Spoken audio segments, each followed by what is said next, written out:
Hello viewers, আসসালামু আলাইকুম ওয়া বারাকাতুহু। আপনারা সবাই কেমন আছেন? আশা করি সবাই ভালো আছেন। আমি ভালো আছি আপনাদের দোয়ায়। যে দেখেন, আজকে হঠাৎ আমার দেখে মনে হলো সাগরে মায়া মাছ খাবো। আসলে প্রায় সময় আমরা খেয়ে থাকি, আমাদের ফিশিং ট্রলারে আমরা সবসময় খেয়ে থাকি।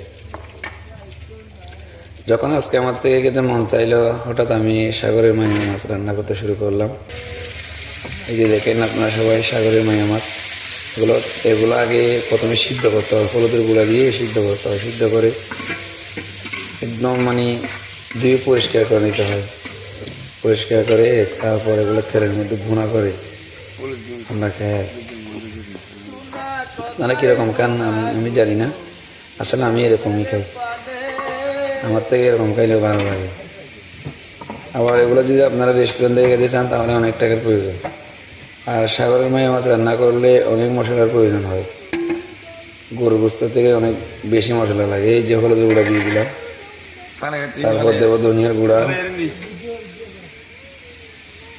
যখন হলুদের গুঁড়া ধনিয়ার গুঁড়া দেবো তখন একটা কালার চলে আসবে।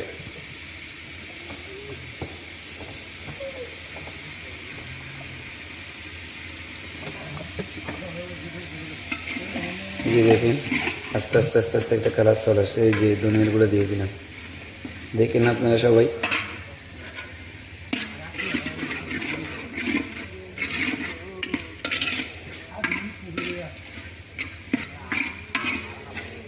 আস্তে আস্তে কালার আসতেছে।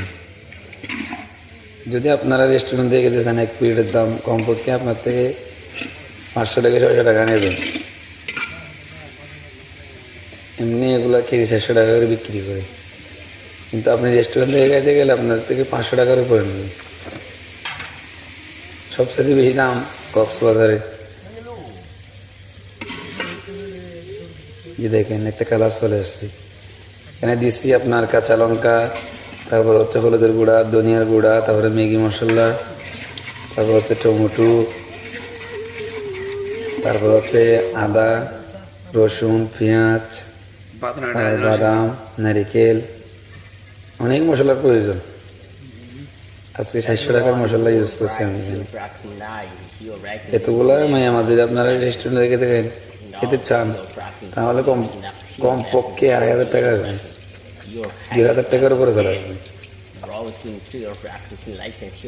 আমার থেকে তো কিনে খাইতে হয় না, আমরা ফিশিং ট্রলারে প্রায় সময় খাই।